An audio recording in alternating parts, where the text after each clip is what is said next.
आपण पाहत आहात सत्याची बाजू मांडणारं हक्काचं न्यूज चॅनल M24 तास।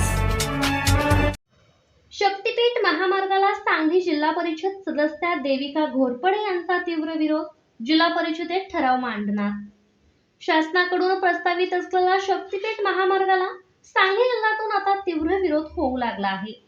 सांगली जिल्हा परिषदेच्या सदस्या सौ देविका राजाराम घोरपडे यांनी या महामार्गाला स्पष्ट शब्दात विरोध दर्शवला असून शेतकऱ्यांच्या हितासाठी जिल्हा परिषदेत या विरोधात ठराव आणणार असल्याचं त्यांनी जाहीर केले आहे। कुरळप एलूर इटकरे गावच्या शेतकऱ्यांनी आज येथे जिल्हा परिषद सदस्या सौ देविका राजे घोरपडे यांना बहादूरवाडीमध्ये शक्तीपीठ बाबत निवेदन दिले। यावेळी शामराव पाटील, ॲडव्होकेट विजय पाटील, बुंढा पवार, नाना रघुनाथ जाधव, तेजस जाधव, उदय जाधव, एकनाथ केवळकर सह शेतकरी उपस्थित होते। यावेळी बोलताना सौ देविका म्हणाल्या की या महामार्गामुळे सांगली जिल्ह्यातील वाळवा तालुक्यातील 11 गावे आणि संपूर्ण जिल्ह्यातील जवळपास 30 गावांना याचा मोठा फटका बसणार आहे। या गावातील शेतकऱ्यांच्या सुपीक आणि बागायती जमिनी विनाकारण या बाधित होत आहेत। हक्काची शेती गेल्यामुळे अनेक शेतकरी कुटुंबाचे मोठे आर्थिक नुकसान होणार असून त्यांच्यावर रोजगाराचे संकट ओढवण्याची भीती त्यांनी व्यक्त केली आहे। महामार्गाच्या बांधकामामुळे पर्यावरणावर आणि स्थानिक जलस्रोतांवर विपरीत परिणाम होण्याची शक्यता वर्तवण्यात आली आहे।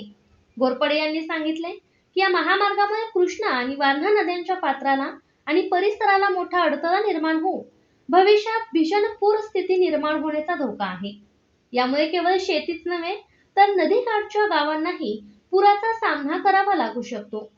शेतकऱ्यांचे विनाकारण नुकसान करणाऱ्या या अनावश्यक शक्तीपीठ महामार्गाला आमचा पूर्ण विरोध आहे।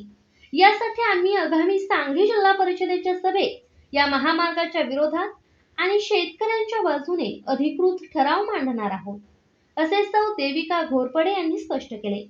या प्रकल्पामुळे स्थानिक जनता आणि शेतकऱ्यांमध्ये चिंतेचे वातावरण असून घोरपडे यांनी घेतलेल्या या भूमिकेला आता ग्रामीण भागातून मोठा पाठिंबा मिळण्याची शक्यता आहे।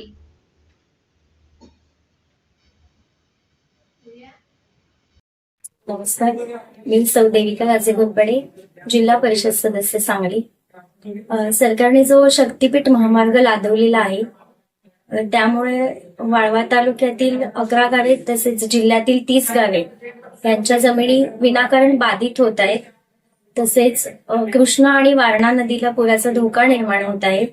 शेतकऱ्यांचे विनाकारण नुकसान होत आहे बागायत जमिनींचे, तसेच पुराची परिस्थिती निर्माण होण्याची शक्यता आहे।